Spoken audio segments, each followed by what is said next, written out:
dəftərində. Siz aliqaqsız budur ancaq peşə, pul qazanmaq işimiz olub həmişə. Tanısınlar gərək mərd oğulları, sadədirlər lap olsa da pulları. Hər biri istinli qaqaşlardılar, biri vasif o bir sürə yandı.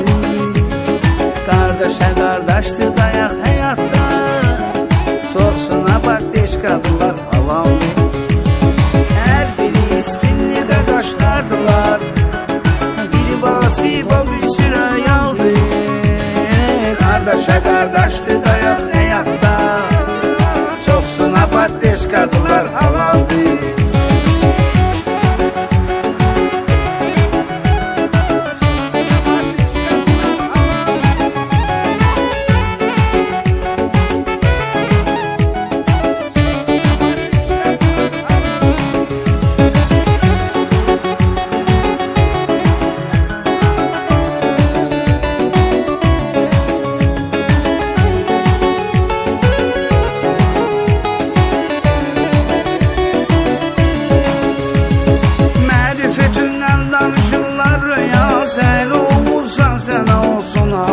Fəxirdi Vasit kimi qardaşım var, marka F-16 buzda maşın var.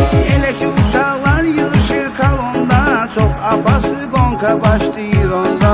Kalonka titriyir mahnı səsindən, gəl danışar dostların əvəsindən. Hər biri istinli qaqaşlardılar, biri Vasif o bir sürə yandı. Qardaşa qardaşdı dayaq həyatda, toxsuna patişkadılar halaldı. Hər biri istinli qaqaşlardılar, biri Vasif o bir sürə yandı.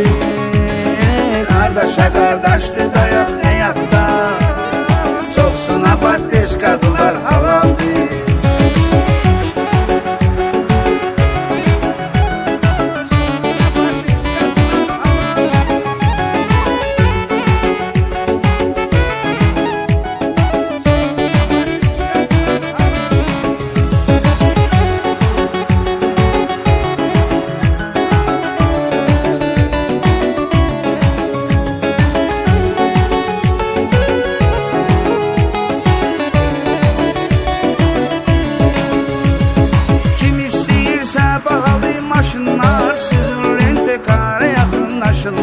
Müştəri razıdır xidmətinizdən, gözəl indirimli qiymətinizdən.